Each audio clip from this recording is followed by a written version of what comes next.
Good afternoon. It is wonderful to see so many people joining live for our first Lunch and Learn program this fall.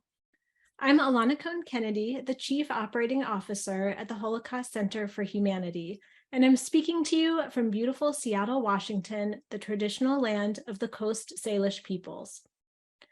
2 days ago, this past Sunday, we offered a special program in the museum, a behind-the-scenes look at some of the artifacts in our archives, specifically instruments. The presentation was offered by our new museum coordinator, Michael Langberg.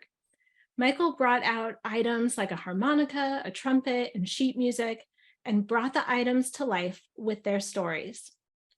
Artifacts in the Holocaust Center's collection come from a variety of places, mostly from local families donating items, and also from some unusual sources like the Seattle Goodwill.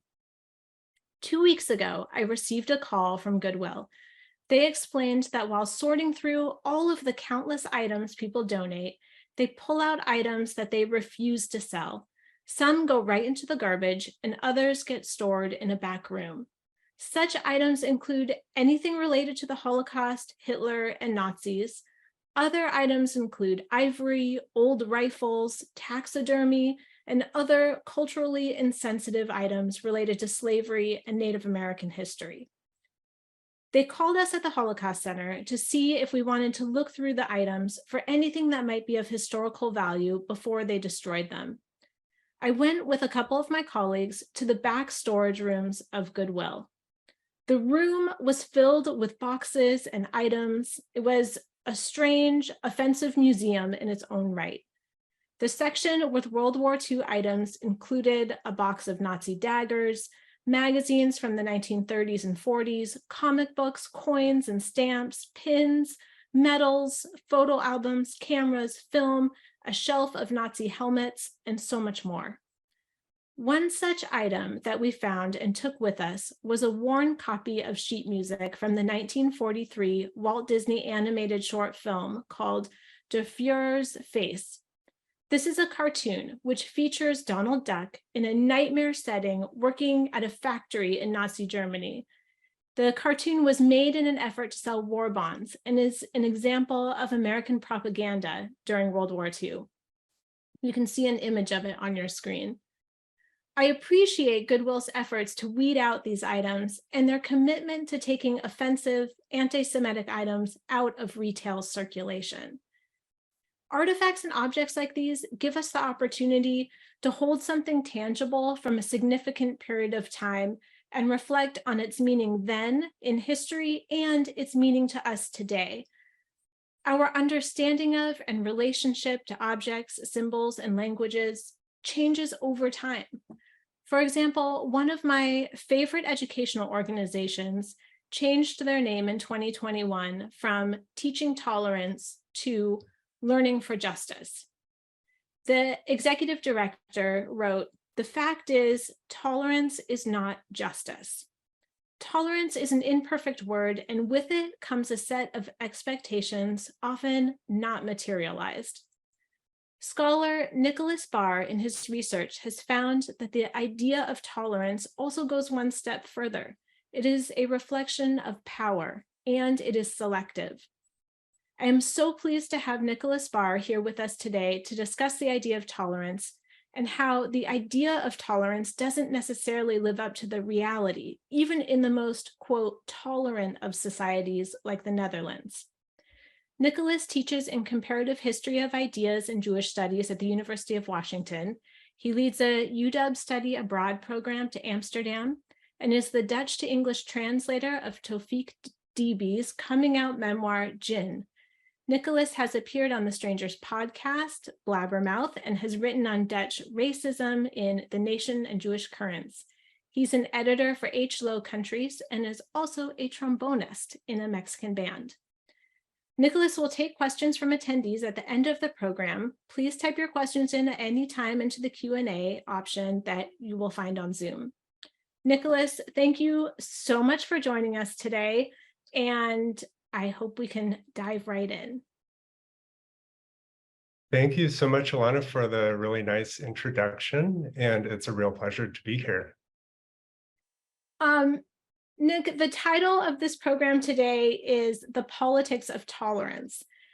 What do you mean by that title, The Politics of Tolerance? And can we start by describing or explaining what do we mean by tolerance?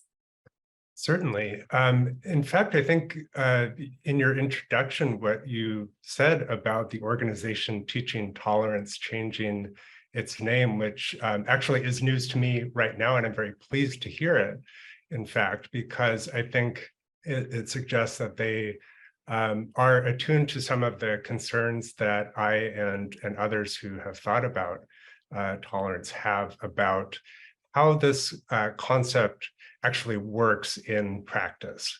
So I think we could start by, first of all, acknowledging that tolerance has certainly very obvious benefits in terms of how we can think about interpersonal relationships, for example, especially about relatively mundane issues. So, for example, personal tastes and preferences. An example I like to use with students is Hawaiian pizza.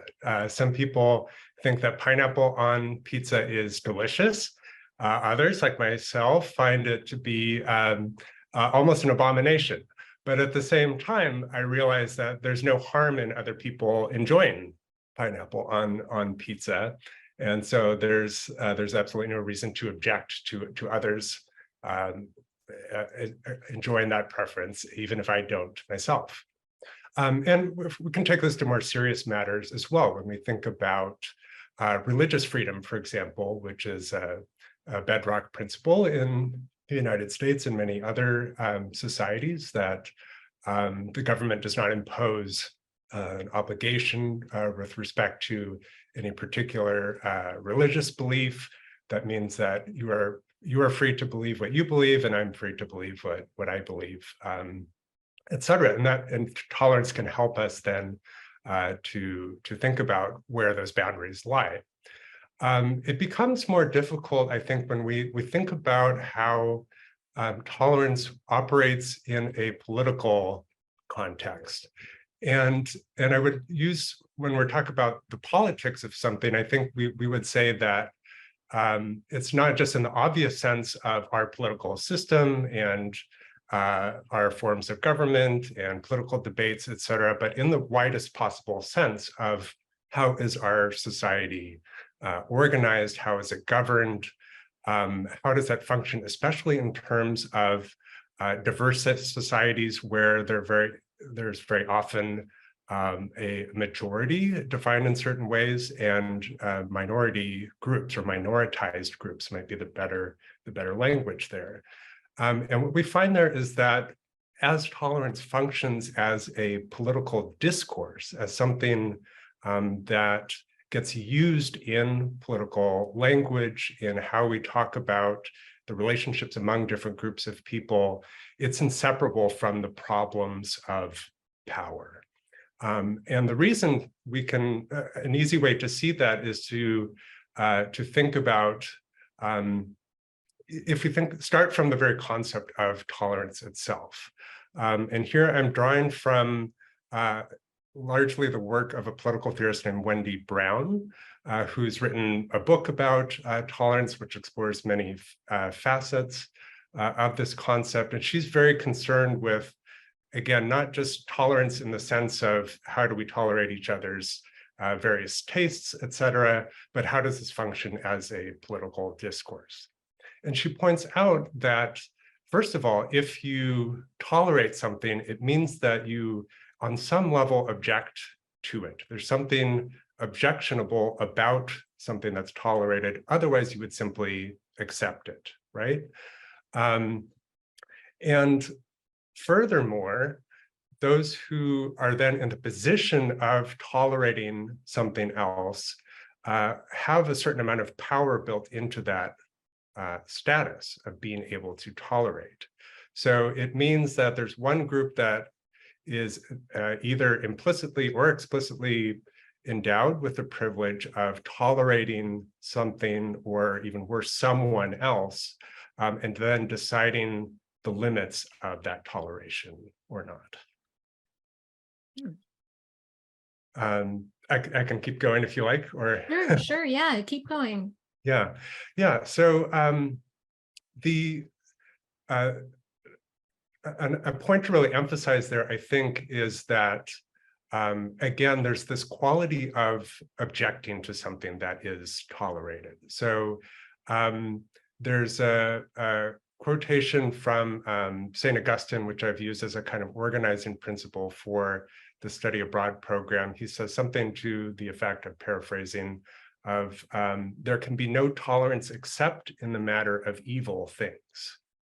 So it entails also a kind of often moral or ethical judgment within it, and then also again the capacity to decide whether something should or should not be tolerated. So to go back to the how it's used then in everyday discourse and our kind of common sense understanding of what tolerance means and what work it does. Again, Hawaiian pizza, not, tolerance is a good thing in those kinds of contexts. But when we're talking about different groups of people, for example, different identities, it does a lot of work in then actually structuring a hierarchical relationship in which one group has the power to tolerate another group, or that also entails the possibility of at some other later point revoking that toleration. Well, it's so interesting to me the way you describe that the word tolerance itself has almost implied or inherent in it a sense that there's something wrong with the item. But Yes. you're right, you wouldn't tolerate it, you would just accept it if there wasn't something wrong with it. Exactly. So then, I think the further implication there is that let's say we are talking about a majority and a minority group. If a minority group is being tolerated in the sense, that means in that judgment of someone being tolerated, that they are not recognized as being equal, right? They are rendered in some way as problematic, as being outside, being marginal, potentially even being threatening or abject. And then tolerance is merely a provisional way of including those people or that group on what is a provisional kind of basis, which can later change. So, Nick, a lot of your work and your research has focused on the Netherlands. And when I think of the Netherlands, I think of a very open, progressive society. And I know that the Netherlands has this reputation, at least in the United States, for being that way, for being a healthy, happy population. But your work and your studies show us that this generalization isn't quite right, and that we've really idealized the Netherlands in a way. Can you tell us more about this? Certainly. Let me start by first stating that indeed I have some sometimes critical opinions about the Netherlands as a society, but this comes from also a place of deep admiration. My mother is Dutch, and I've spent a fair amount of time there. I'm deeply attached to the Netherlands, and many of the things that people do celebrate it are, really are remarkable things. For example, bicycle infrastructure. There is a great feeling of openness there in much of the society, and it is celebrated as a particularly tolerant place when it comes to, for example, LGBTQIA+ rights. It is the first country that legalized gay marriage in, I think, 2001, if I remember correctly. So there is a great deal that's rightly celebrated about the country. Also, you mentioned, yeah, the happiness of children. There are many great things about the Netherlands. But of course, these things aren't evenly distributed. And here, I think it's a great example of where kind of the more problematic aspects of tolerance as a discourse, you can really see them play out in this context. Because part of that international reputation that you mentioned, the Netherlands is known for being a very tolerant place. It also has to do with things like the permissive use of illegal drugs. There's some misconception there about what's actually legal and illegal, as well as sex work and other aspects of Dutch society. So this is very much part of how many of us in the United States imagine the Netherlands as a very open, progressive, tolerant place. And this is actually, I would say, part of the Netherlands' own self-image as well. So Dutch people also like to think of themselves as being progressive, open-minded, tolerant, etc.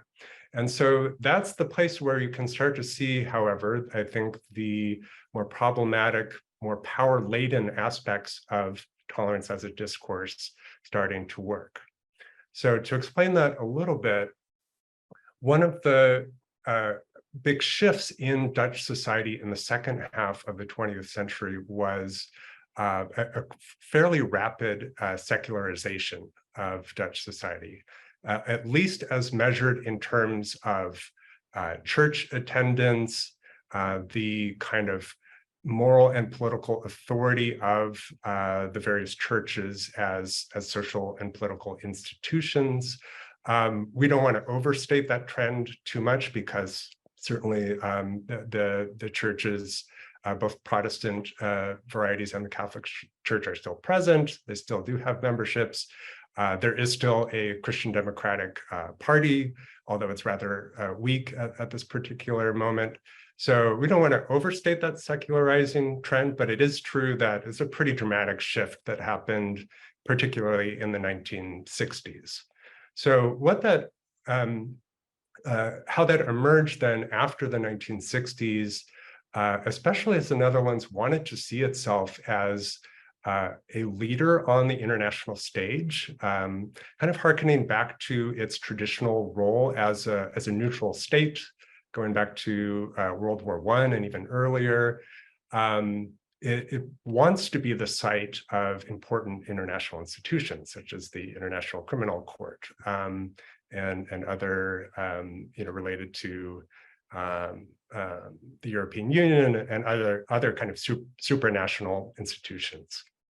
And so then this is part of the image that the Netherlands has of itself as wanting to project a kind of openness, tolerance, being a leader on social issues, on the environment, these kinds of things. But kind of swept alongside with that is then, particularly when it comes to, for example, LGBTQIA+ rights, as well as, we can get into this in more detail about anti-Semitism, it then takes on a kind of role of saying, well, we are the progressive leaders, and therefore we are in a position to kind of say, we're sort of the arbiters of who else is progressive, who else is kind of with us in these various fights. And then the conflict that has kind of emerged over the last couple of decades in particular is then, how does Dutch society relate to its very sizable Muslim minorities within the country? And the kind of problem that has really emerged, as I see it, structured by the discourse of tolerance, is that you have on the one hand a white, supposedly secular majority, which has shed its religious baggage and is fully progressive, fully secular, and so forth, then pitting itself against minoritized peoples, in particular Dutch Muslims. There's a sizable Turkish Dutch minority, Moroccan Dutch minority in particular, but these groups have been in the country for more than half a century at this point. But following what I was saying earlier about the discourse of tolerance, they are rendered as a kind of unassimilable, even threatening other that exists within the country. So it's assumed that Muslims are anti-Semitic, homophobic, transphobic, etc. Whether or not this is actually true, this gets used as a kind of bulk attribution to an entire groups of people. But then the question is sort of like, well, we're the Dutch progressive majority. How much and to what extent can we tolerate these minority groups who are seen as other from us? That's kind of the selectiveness of the tolerance.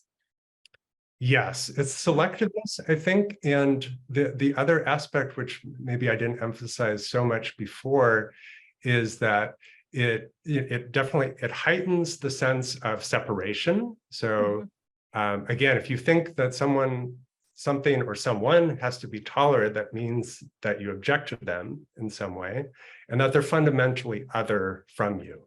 They're not considered as equal stakeholders in Dutch society and what Dutch society means. They are assumed to have these various negative characteristics unless they can prove otherwise. And then the flip side of it is that those in the majority are able to kind of self-congratulate themselves and say, well, we've already accomplished gay liberation. We've already conquered anti-Semitism. We've already figured that out, and our only job now is to figure out how to tolerate this minority that we object to. So Nick, let me ask you a little bit about Anne Frank, which looms larger than life in the world of Holocaust studies. And her story, as you know, and as people who are watching know, is read around the world. And her hiding place in Amsterdam is one of the most popular tourist attractions in Europe. How do the Dutch reckon with their own history of this? And do they connect this history to their treatment and understanding of Jewish people today? Great question. It's in fact an enormously complicated issue, so I'll try to be somewhat brief. Whole books can have been written, I think, about this question and sort of the evolution of Dutch Holocaust memory, which was absolutely still in flux today. For a long time, there was a pervasive sense of Dutch victimization in general as being having been conquered and invaded by Nazi Germany. And so there was, for a long time, not very much attention paid to specifically Dutch Jewish victims of the Holocaust, nor stateless Jewish people who ended up in the Netherlands and were then deported to concentration and extermination camps in the Holocaust. So you perhaps some of the audience know that perhaps surprisingly, almost 75% of Jewish people who were in the Netherlands during the Holocaust were deported. And not very many people survived, of course, for those deportations. This is the highest number in Western Europe. very different, for example, from Belgium or France nearby. There are complicated reasons for why that is the case, or another kind of counter case that's often mentioned is Denmark, where remarkably almost all of the Danish Jews were saved. The reasons for that, it's not as simple as Dutch people were anti-Semitic. It had to do with the fact that they were directly occupied by the SS, and many other factors. Nonetheless, there has been, over the past decades in particular, and actually even just in a few years, growing recognition of Dutch complicity in the Holocaust. For example, first of all, the role of the NSB, which was the Dutch fascist group, which was aligned with the Nazi Party. The Nazis did consider the Dutch to be sort of like Aryan cousins, white Dutch people. And so there was an active fascist movement in the Netherlands. And this, also spread into, for example, the police force and other institutions in Dutch society, and then others who were made complicit in other ways. The Dutch railway system, for example, has recently acknowledged its own role in profiting from the deportation of Jews from the Netherlands to the east. So there's, I think, especially in the past few years, actually, both the king and the former, sort of outgoing prime minister have issued formal apologies for the Dutch role in the Holocaust, and I think that is also, pervading Dutch society as a whole. At the same time, I think the Anne Frank House is sort of indicative of a larger, and itself plays a role in a larger kind of problematic here as it relates to Dutch memory of the Holocaust, and then also how it treats anti-Semitism today. So, Anne Frank is, as you said, an incredibly influential kind of symbolic figure at this point. The Anne Frank House, despite its very small size, sees, I think, close to 2 million visitors per year by this point. So they're trying to figure out how to manage capacity and these kinds of things. And it's a very, very powerful place to go. They also, they do important work in terms of educational outreach to schools in the Netherlands and internationally. But I think there has been sort of going into that earlier narrative of Dutch victimization, somewhat simplistic understanding of then how that structures Dutch responsibility for the Holocaust and for anti-Semitism, because then if we think of Anne Frank and the Frank family as being Dutch and then as being the victims of Nazi Germany, then that carries one set of implications. If the fact that they had to go into hiding in the first place, were eventually turned in. It's still an unsolved mystery, really how that happened, and I think it may remain that way forever. But that does raise some questions about complicity, and then kind of the larger implication of that also, I think, is this seen as merely something that Nazi Germany carried out and Dutch society was essentially a passive victim of, or were these relationships more complex? And is there a greater responsibility that needs to be taken there? And then further, what implications does that have for anti-Semitism in the present? Yeah, I mean, I wonder if like just the Dutch population today I don't know what the rates of anti-Semitism are like in the Netherlands today. So if you know about that, I wonder if you could speak to it. Because I wonder if something like the Anne Frank House and the anti-Semitism that surrounds the Holocaust and Anne Frank's own experience is just divorced from, almost like divorced from Jews today, if it's just like this historical phenomenon that has nothing to do with anti-Semitism or Jewish people today. I wonder how those things played together. Yeah. Yeah, I think there is a certain risk there of, yeah, in a curious way, this that especially, given the particular limitations of who Anne Frank was, and her perspective and what she was able to articulate in the journal in hiding, right? And as a teenage girl. I mean, it's enormously rich text, incredible writer, and incredibly inspiring, of course. But there, I have noticed, I think, this isn't specific to Dutch people necessarily, but there's a certain desire to pull out, optimistic observations that she had at certain points. Like the most famous quotations that come out of her diary about the kind of the inherent goodness of people and so forth.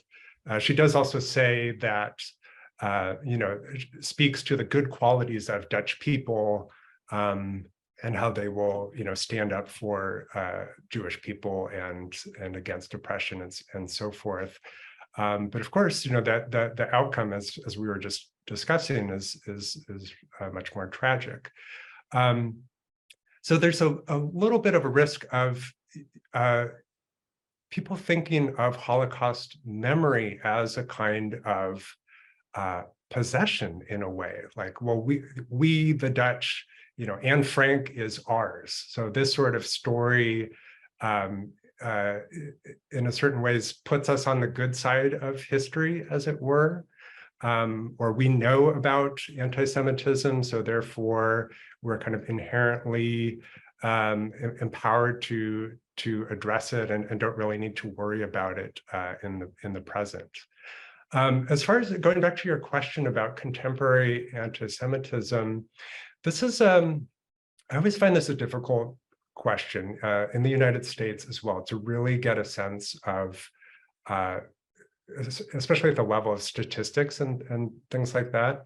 There was a study that came out, I think, earlier this year, polling Dutch people about their attitudes about anti-Semitism and their knowledge of the Holocaust. And this did make the international news because there were some of the apparent findings were quite shocking, as far as like how little young people seem to know about the Holocaust. I'm somewhat skeptical of the methodology that's used in some of these cases. And I think sometimes when we talk about kind of documenting anti-Semitism, it's a little bit risky in terms of folding in a lot of different things together. In my sense is that it's actually quite difficult to really get a good grasp of these things. Nonetheless, we can measure, I think there are some pretty obvious cultural trends that we can see both in the United States and in the Netherlands, in terms of what do you see in social media, for example. What are the responses to these things? For example, right now in the United States, we have this really ugly confrontation between the Anti-Defamation League and Elon Musk of X, or whatever it's called now, instead of Twitter. And that to me is very alarming, because not only is Musk a very influential a person with a big platform, but he's also very influential, right? So he has a lot of followers and admirers, and the more that he has engaged in what I frankly find to be, overtly anti-Semitic behavior that has brought out, we're seeing really egregious and threatening forms of anti-Semitism as a result.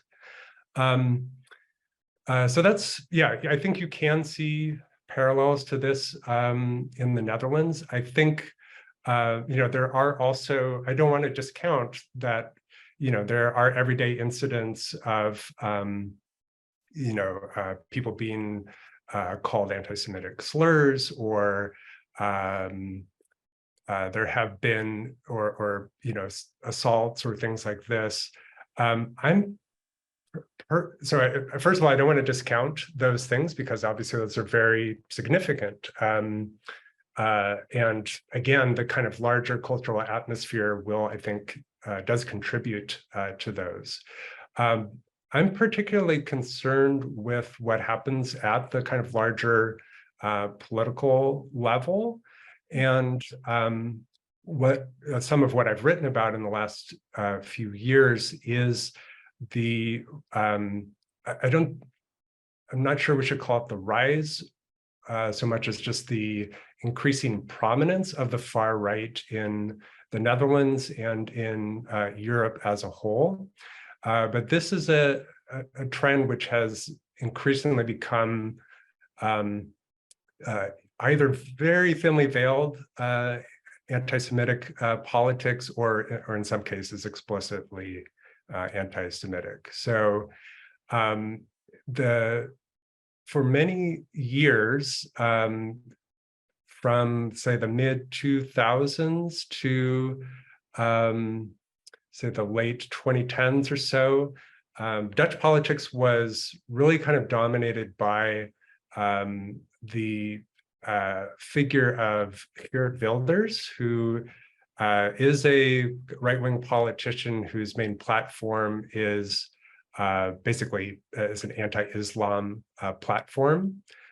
His entire focus is criticizing Muslims, trying to make restrictions on Muslim presence in the Netherlands, even to the point of calling for deportations. I mean, truly heinous and unconstitutional, as a secondary point, attacks on Muslims.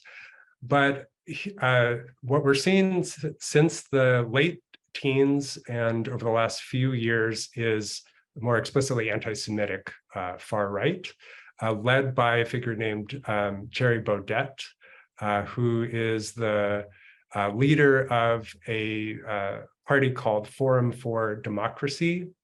And he, as you can see, he's relatively young. He's basically my age.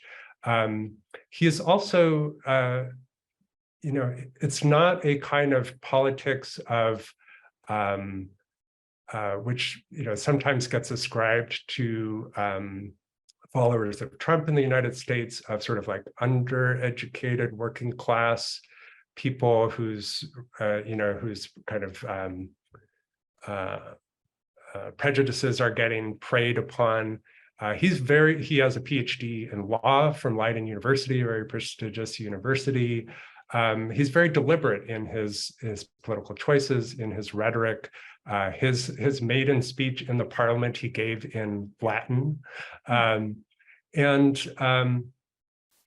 he has, he is seemingly very fascinated by the Nazi regime. He has struck up a friendship with Jean-Marie Le Pen, the far-right leader in France, father of Marine Le Pen, who is an outright Holocaust denier.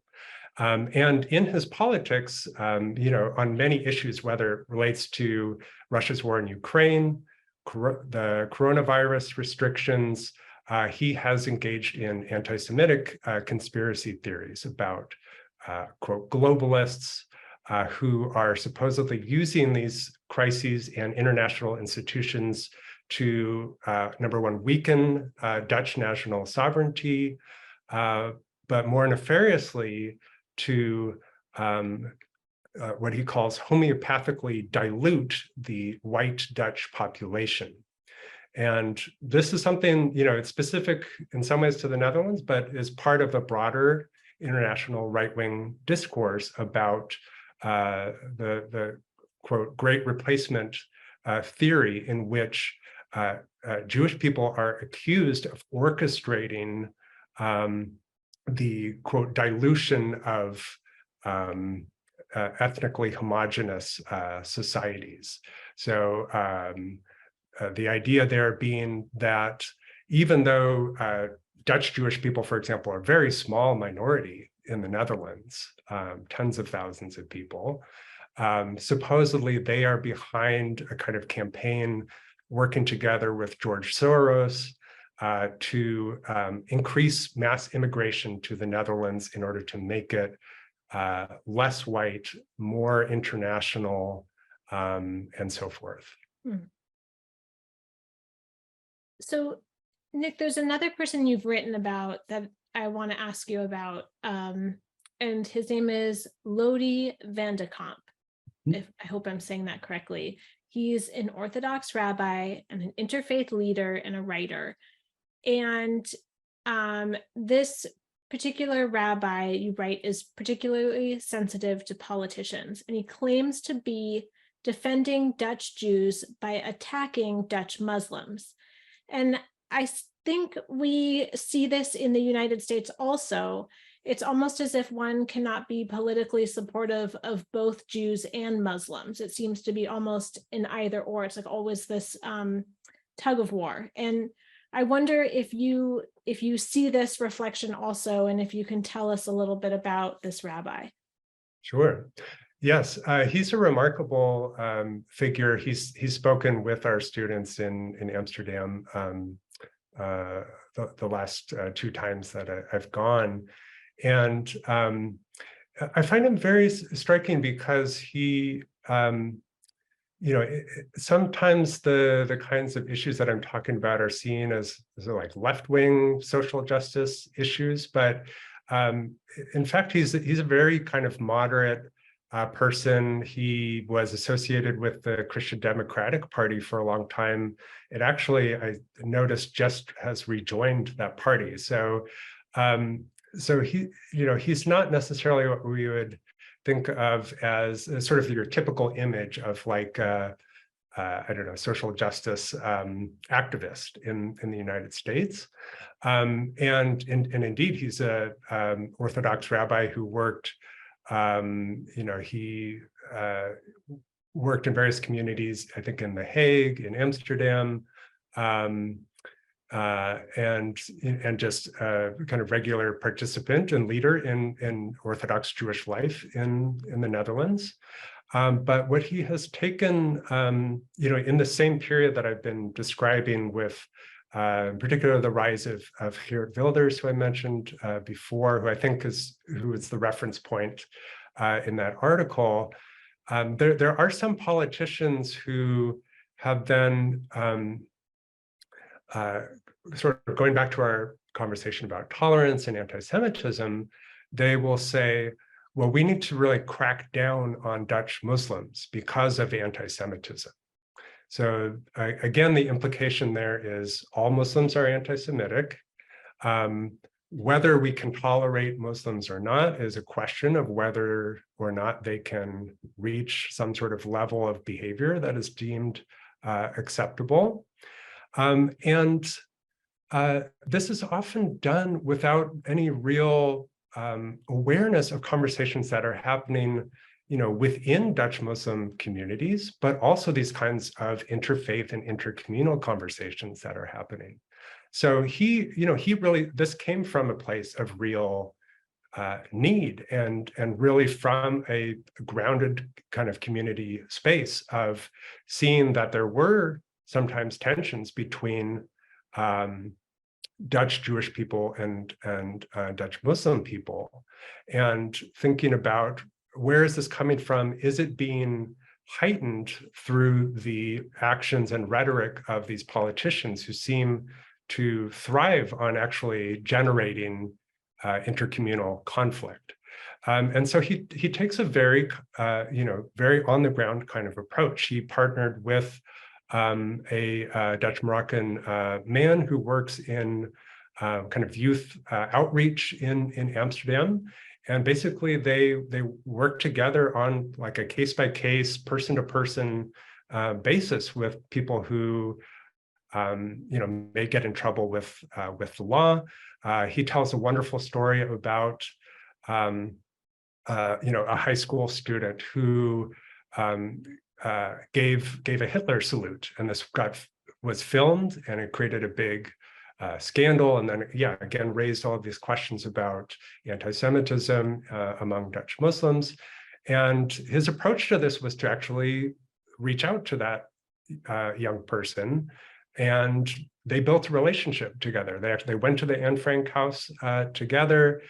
They got to know each other, and it became clear that this was something that this young person did basically to get attention, to break a taboo, and it wasn't grounded in any sort of like deep anti-Semitism whatsoever, and they became friends as a result of this.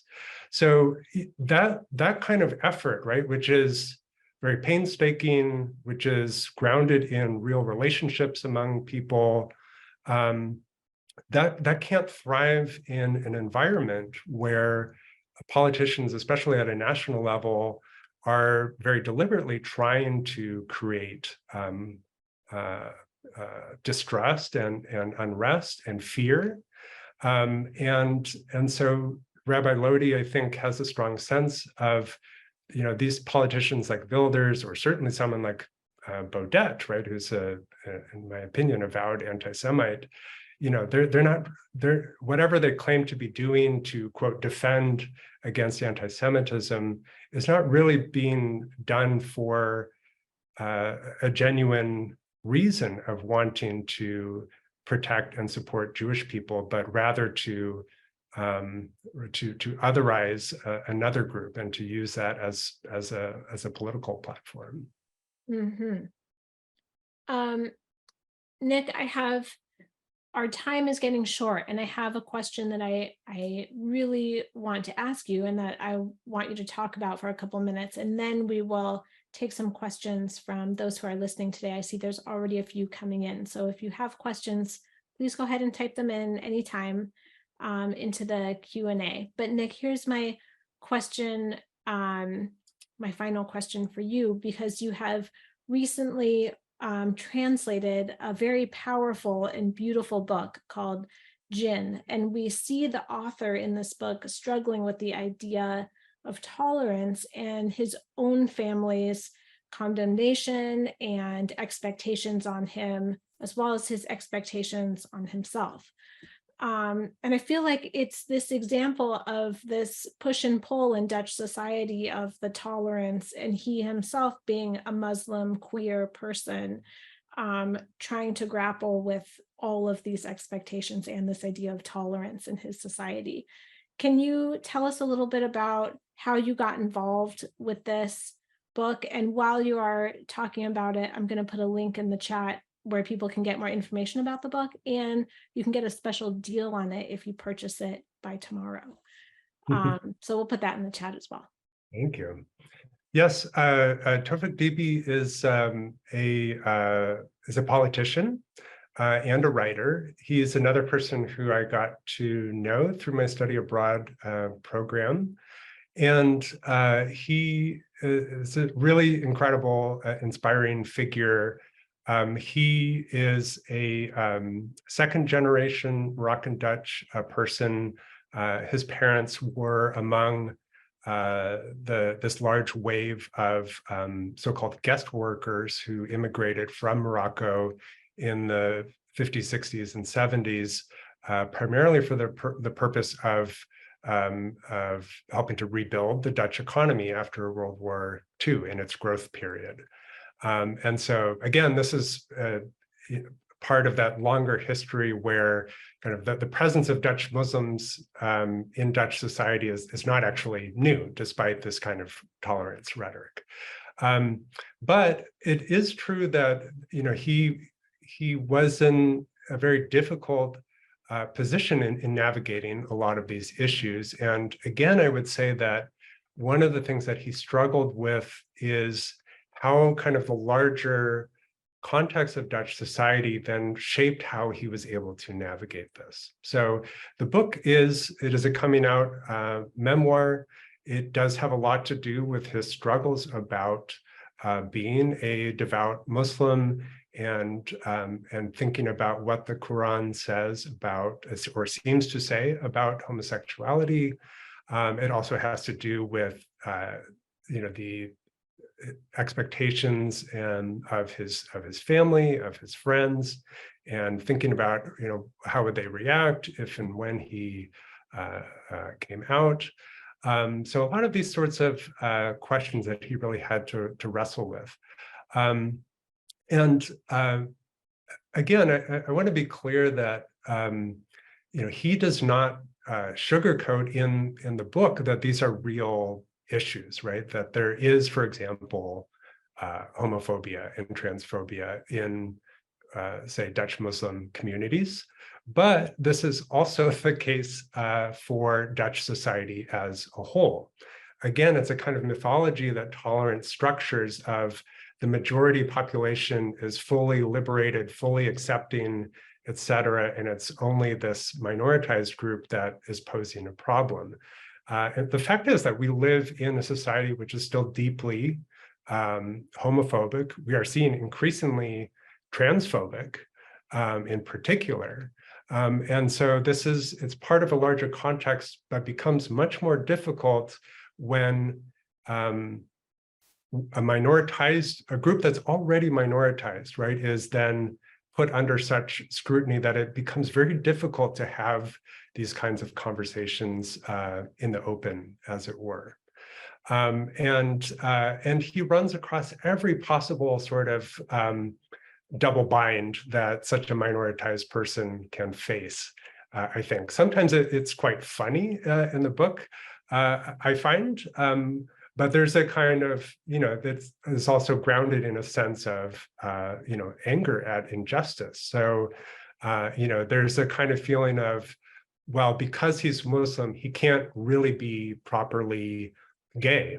In fact, there's a Black German scholar named Fatima Al-Tayyab who's written an article with that title, something like gays who cannot be properly gay. And there's a certain expectation that implicitly, right, a gay man is pictured as being a white man. So then his Moroccanness, his Muslimness is pitted as some sort of inherent kind of problem that he has to resolve there.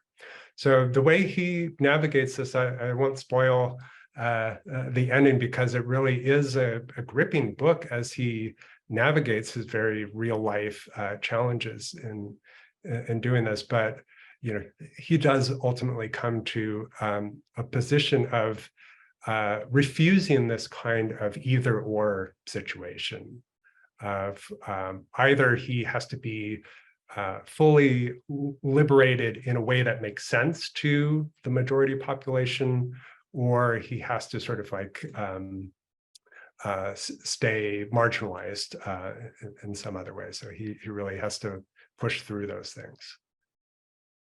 So Nick, we just got a question in the chat from David who says, in addition to Djinn, how can we access other writings by Nick? Can you tell us how we can find other places where you've written about these topics?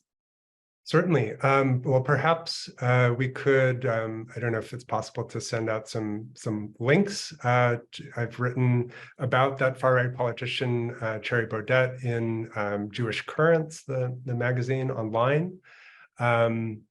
With a colleague, Dr. Jasmine Contreras, I wrote an article about the context of Russia's war in Ukraine and how that's animating Baudet and the far right today, including connections to anti-Semitic conspiracy theories. And there's also a kind of profile and reflection that I wrote about Rabbi van de Kamp on the blog of the Strom Center for Jewish Studies at University of Washington. So those are, perhaps we can send some links out. That'd be the easiest way. Yeah, yeah, we'll post them on our website with the recording of this program, so then people can go back and find the links to the articles. So Nick, another question here that comes from Michael, who asks, to what degrees do you feel that Jews were, quote, tolerated by the Dutch prior to World War II versus accepted? That's a great question. I think I skipped over that a little bit in my previous answers. Again, I think it is a celebrated part of Dutch history that Sephardic Jews were welcomed after the Inquisition in Spain and Portugal. Later waves of Ashkenazi Jews came, in the later in the 17th century and onward, because it was a place where indeed there was more religious tolerance in the sense of people being able to practice their religion and their communal customs without fear of persecution. This was still not a situation of equality. There were restrictions on where people could live and economic restrictions, and in some cases where not just Jews, but other groups like Catholics had to practice their religion in secret. It's an amazing museum in Amsterdam, if you ever get the chance to go, called Ons Lieve Heer in Zolder, which is basically a hidden Catholic church. It's right in the, I think it's in the red light district today, but it looks like a normal kind of row house from the outside, and then the inside, I think it was built by someone who immigrated from Germany, a small Catholic church on the inside of the building. So that is an important part of Dutch history and something that's, I think, rightly celebrated. When we get into the later period, there's, for some time, Jewish people played a quite significant role in society and economy of the Netherlands, particularly in Amsterdam, where many people were concentrated. They were, for example, involved in city government and were greatly involved in the labor movement. One of the first unions created in the Netherlands was the Dutch Diamond Cutters Workers Association, which was, I'm not sure if it was majority Jewish, but had a very, very sizable Jewish component. And so there was, I think, a certain amount of benign kind of tolerance that existed for quite a long time. And I don't think that anti-Semitism played such a large role in the rise of nationalist politics in the late 19th and early 20th century as it did in so many other places in Europe. Germany, most obviously, but also places like Austria, where there was a sort of sense of needing to define the nation in relationship to some other group, which must be excluded. Dutch society was, I think, by comparison, much more integrated. But the problem, again, this goes back to that idea of the limitations of tolerance as a political model, is if you tolerate another group, but they're not seen as equal and as being a constitutive part of the community, then when they become threatened, there's less of a sense of they are part of us and we must protect them no matter what. And so again, the pressure of the Nazi occupation of the Netherlands was extraordinary, right? But you can start to see that this sort of breaks down, and that the Dutch fascist movement did have, a fair amount of political influence at that time, and they were able to say, yeah, we can cooperate with the Nazis, and the Jews are also our, quote, misfortune, and if we get rid of them, then a brighter future is ahead. Nick, I think you have given us all so much to think about and to really reevaluate and reconsider how we use and think of the term tolerate, and how this shows up in our political environment. It's really been very insightful, and I can see from the comments that are coming in the chat that other people are finding it that way as well. So thank you so much for sharing all of your research and your knowledge with us. If you will send me the links to the articles and other things you've written, I'll make sure to post them and pass them on to folks as well. It seems like there's a lot of interest in some of the individuals who you mentioned throughout the presentation as well, so people can do some additional reading about those folks and their histories and what they stand for. Thank you so much. Thank you to everyone who came and tuned in, and so thank you so much for your interest. Oh, it's really been a pleasure. Thank you so much, Nick, and excuse me, and thank you to all of you for joining our program today. One of the biggest compliments you all can give to us is to share this program with a friend, a colleague, or a family member, or share it on your social media platform of choice, and tag the Holocaust Center, and this helps others to find our programs. Are you registered yet for the Voices for Humanity Luncheon event on October 16th? I hope so. So we will see each other in person if you attend that program. It is all in person, not virtual, and we have an incredible program planned. This is our largest fundraising campaign of the year, and all the dollars raised go to support the work of the Holocaust Center, our work in schools, the community, and Lunch and Learn programs like this one.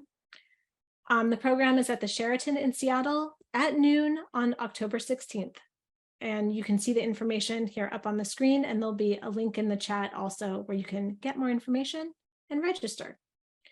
I hope you will join us for our next Lunch and Learn program on October 10th to hear an unbelievable true story of secret Jewish commandos who fought the Nazis. All of these programs are possible because we have the hardest working team of anywhere around. A special thank you to Richard Green, our technology director, who's running this Lunch and Learn behind the scenes. Thank you also to Dee Simon, our remarkable CEO, and our entire team, Paul Regelbrug, Jessica Michaels, Branda Anderson, Lori Werschel-Cohen, Morgan Romero, Lexi Jason, Amanda Davis, happy birthday, Amanda, Katie Lawrence, Michael Langberg, and Olivia Teague.